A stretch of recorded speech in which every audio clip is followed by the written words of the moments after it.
नमस्कार दोस्तों, आज के इस वीडियो में चर्चा करेंगे हम क्लास 12th अंतरा भाग 2 से सरोज स्मृति नामक कविता पर आधारित MCQ यानी कि बहुवैकल्पिक प्रश्न। तो इस कविता के जो कवि हैं उनका नाम है सूर्यकांत त्रिपाठी निराला। तो आइए चलते हैं प्रश्नों की तरफ। पहला प्रश्न है, सरोज स्मृति कविता के रचनाकार कौन हैं? सरोज स्मृति यानी कि जो आपकी कविता का नाम है।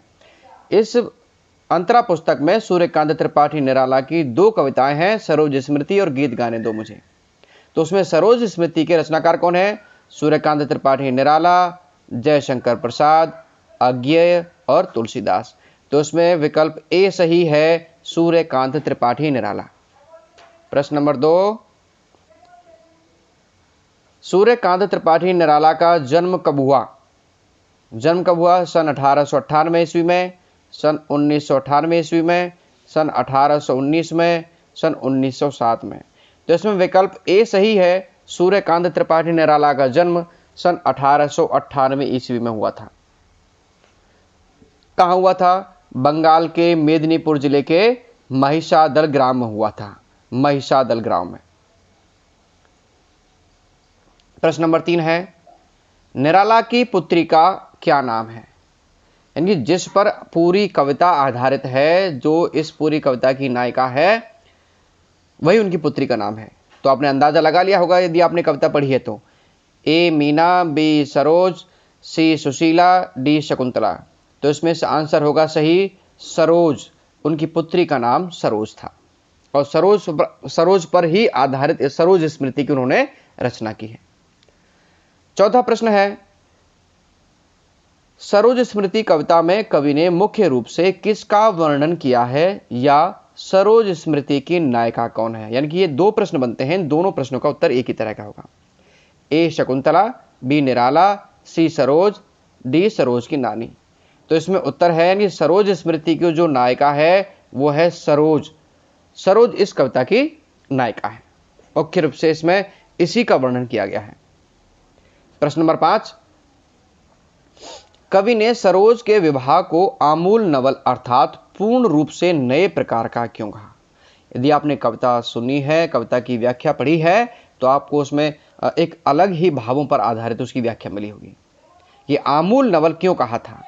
क्योंकि वह विवाह अन्य विवाहों से बिल्कुल अलग तरह का था।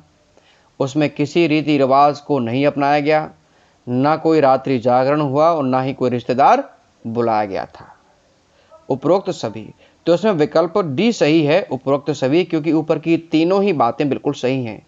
क्योंकि उन्होंने सरोज के विवाह में किसी प्रकार की रीति रिवाज को उन्होंने मान्यता नहीं दी और ना ही उन्होंने अपने रिश्तेदारों को बुलाया, ना उन्होंने रथ जगह करवाया, ना ही किसी तरह का कोई संगीत कार्यक्रम हुआ। बिल्कुल गुपचुप तरीके से उसका विवाह कर दिया गया था। नंबर 6,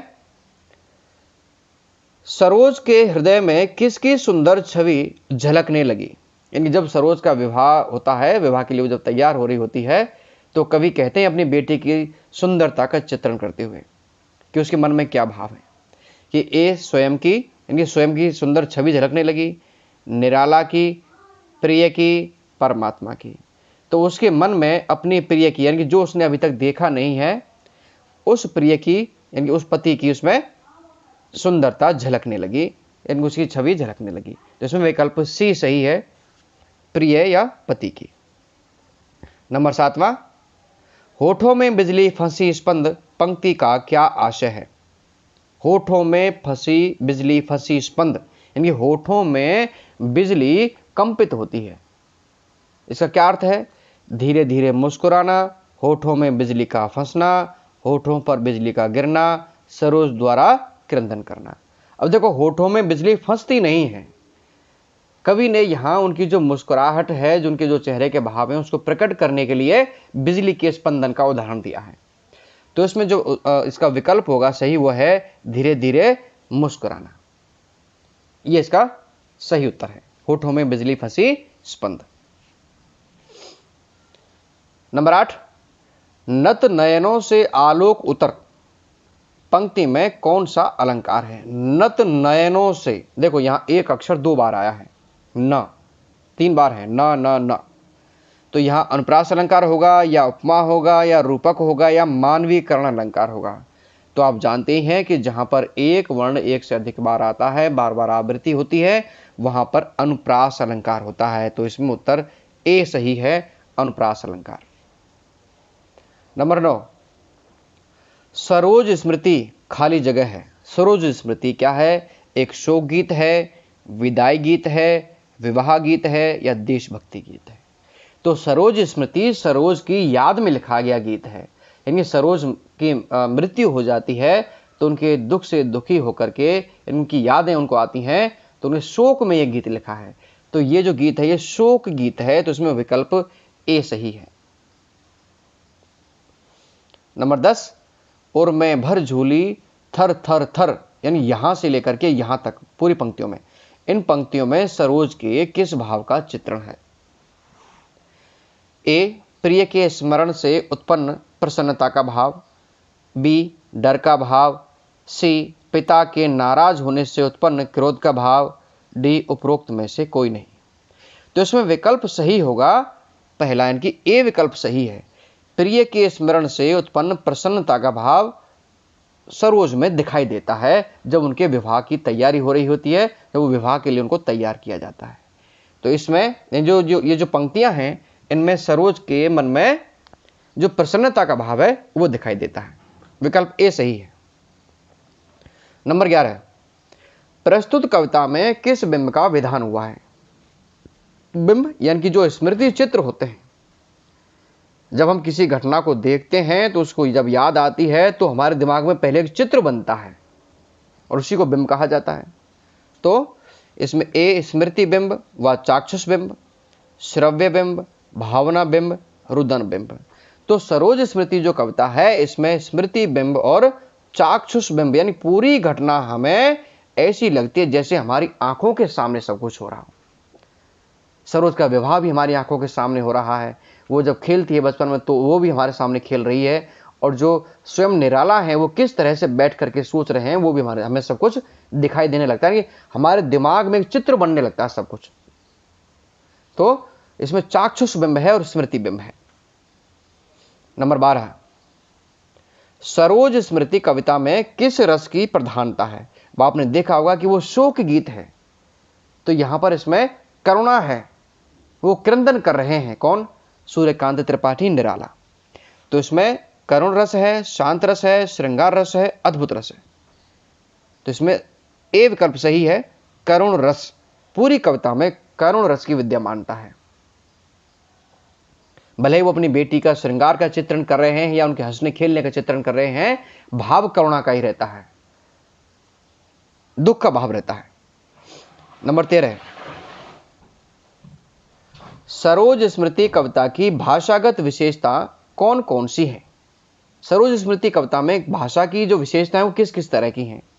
हिंदी की खड़ी बोली का प्रयोग है, मुक्त छंद की कविता है, तत्सम शब्दावली से युक्त है, उपरोक्त सभी। तो इसमें तीनों ही विशेषताएं हैं। हिंदी की खड़ी बोली का प्रयोग भी हुआ है, मुक्त छंद की कविता भी है और तत्सम शब्दावली है, और इसमें अलंकारों का भी प्रयोग हुआ है। प्रवाहमयी कविता है, कहीं भी जो भाषा है वो अटकती हुई प्रतीत नहीं होती है। तो जो शब्द योजना है वो भी बड़ी सुंदर है, अनूठी है। तो इसमें विकल्प डी सही है, उपरोक्त सभी। नंबर 14, सरोज को विदाई के समय शिक्षा किसने दी? निराला ने, सरोज के पिता, सरोज की माता ने, नानी ने, प्रकृति ने। तो जो सूर्यकांत त्रिपाठी निराला वो कहते हैं कि मां की कुल शिक्षा मैंने दी। तो उत्तर क्या होगा इसमें? ए, निराला ने। यानी कि सरोज को जो भी शिक्षा यानी कि उसकी मां को देनी चाहिए थी तो मां उसकी नहीं थी, इसलिए सारी शिक्षा किसने दी?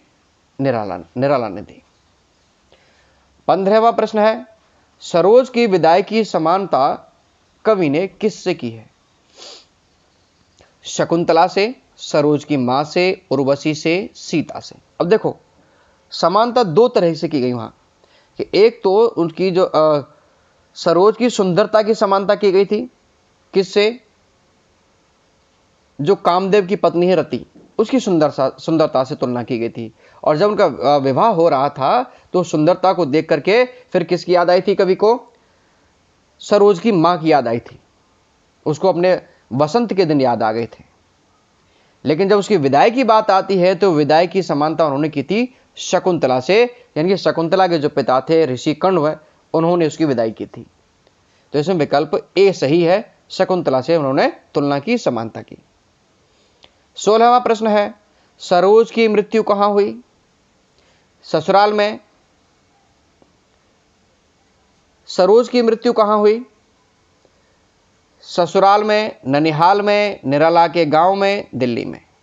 सरोज की मृत्यु हुई थी सरोज के ननिहाल में, यानी कि वहीं जहां वो पली बढ़ी थी वहीं उसने अपनी मृत्यु को गले लगा लिया था। इसमें विकल्प बी सही है। 17वां प्रश्न, प्रस्तुत कविता में लता शब्द किसके लिए प्रयुक्त हुआ है? तू लता वहीं की जहां कली, ये पंक्ति आई है कविता में। तो निराला के लिए शब्द है ये, सरोज की मां के लिए है, सरोज की नानी के लिए है, या सरोज के लिए है? तो ये सरोज की मां के लिए। कली कहा गया था सरोज को और लता कहा गया था सरोज की मां को, तो इसमें विकल्प बी सही है। नंबर 18वां, निराला ने अपना संबल अर्थात सहारा किसे बताया है? सरोज को, सरोज की नानी को, सरोज की मां को, उपरोक्त सभी को। तो वो संबल बताते हैं, सहारा बताते हैं अपनी पुत्री सरोज को। तो यहां पर विकल्प ए सही है, सरोज को। नंबर 19, यह कविता कवि ने सरोज की मृत्यु के कितने समय बाद लिखी? कवि कहते हैं युग वर्ष बाद जब हुई विकल। तो युग वर्ष का मतलब होता है 2 वर्ष। तो आप, मैंने आपको संकेत दे दिया है तो आप उत्तर पहचान लीजिए। 2 वर्ष बाद, 3 वर्ष बाद, 1 वर्ष बाद, 4 वर्ष बाद। तो इसका विकल्प सही है ए, 2 वर्ष बाद। इन 2 वर्ष बाद उनको जब याद आती है, वो जब उनका श्राद्ध का समय होता है तो उनको याद करते जाते हैं और अपने पुण्य कर्मों से उनका जो गत जन्म के जो उनके पुण्य कर्म हैं उनसे उनका तर्पण करते हैं। तो 2 वर्ष बाद ये लिखी गई। कवि सरोज का श्राद्ध किस तरह से करते हैं? सभी प्रकार के व्यंजनों से, अपने पिछले जन्म के पुण्य कर्मों का तर्पण कर, पिछले जीवन की यादों को अर्पित कर, पंडित बुलाकर पूरे अनुष्ठान के साथ। तो विद्यार्थियों, कवि निराला के पास कुछ नहीं था, क्योंकि जो प्रकाशक मंडल थे उन्होंने उनकी कविताओं को छापना भी बंद कर दिया था। तो इस कविता में कवि ने अपने जो कवि जीवन की जो परिस्थितियां थी ना, उनको भी निकाल करके रखा है। तो सरोज के श्राद्ध के लिए उनके पास कुछ नहीं था, इसलिए उन्होंने कहा कि मैं अपने गत कर्मों का तर्पण करके मैं तुम्हारा श्राद्ध करता हूं, यानी मैं अपने जो गत कर्म हैं उनके पुण्य कर्मों से मैं आपका श्राद्ध करता हूं। तो इसमें विकल्प बी सही है, वो अपने पिछले जन्म के पुण्य कर्मों का तर्पण करके श्राद्ध करते हैं। 21वां, इस पथ पर मेरे कार्य सकल हों भ्रष्ट शीत केसे शतदल, पंक्ति में कौन सा अलंकार है? देखो, भ्रष्ट शीत केसे शतदल से आया है, से का अर्थ होता है समान। तो जहां समानता की जाती है, तुलना की जाती है, वहां कौन सा अलंकार होता है वो आप पहचान लीजिए और जल्दी से कमेंट बॉक्स में उत्तर लिख दीजिए। रूपक अलंकार होता है, या अनुप्रास होता है, या उपमा होता है, या मानविकरण होता है? तो जहां समानता होती है, तुलना होती है, जहां एक उपमान होता है और दूसरा उपमेय होता है, वहां कौन सा अलंकार होता है? वहां उपमा अलंकार होता है, या एक वस्तु से दूसरी वस्तु की तुलना की जाती है। नंबर 22, प्रस्तुत कविता में कवि के व्यक्तित्व की कौन सी विशेषता नजर आती है? कौन सी विशेषता नजर आती है? रूढ़ी भंजक, परंपरावादी, संघर्षशील, ए और सी दोनों। तो वो रूढ़ी भंजक है। रूढ़ी भंजक का मतलब है जो रूढ़ियों को तोड़ने वाले हैं। तो उन्होंने विवाह की जो रूढ़ियां थी वो तोड़ दी, संगीत नहीं करवाया, रिश्तेदारों को नहीं बुलाया। तो परंपरावादी वो नहीं थे, क्योंकि जो रूढ़ियों को तोड़ने वाला है वो परंपरावादी तो हो नहीं सकता। संघर्षशील थे वो, उन्होंने अपनी परिस्थितियों से बड़ा संघर्ष किया है। तो इसमें ए और सी दोनों ही विकल्प सही हैं। इस कहने का मतलब है कि इसमें डी उत्तर सही होगा, आंसर डी होगा। विद्यार्थियों, वीडियो को आपने खूब देखा, इसके लिए बहुत बहुत धन्यवाद आपका। यदि वीडियो में आपको कुछ भी समझ में नहीं आया हो, यदि आपका कोई संदेह है तो आप कमेंट बॉक्स में ज़रूर कमेंट करें। इन प्रश्नों का PDF लेने के लिए या क्वेश्चन सीरीज आपको चाहिए तो आप डिस्क्रिप्शन में दिए हुए व्हाट्सएप नंबर पर व्हाट्सएप मैसेज कर सकते हैं या ईमेल आईडी पर ईमेल कर सकते हैं और वो आपको बिल्कुल निःशुल्क दिए जाएंगे, उसका कोई चार्ज नहीं है। धन्यवाद।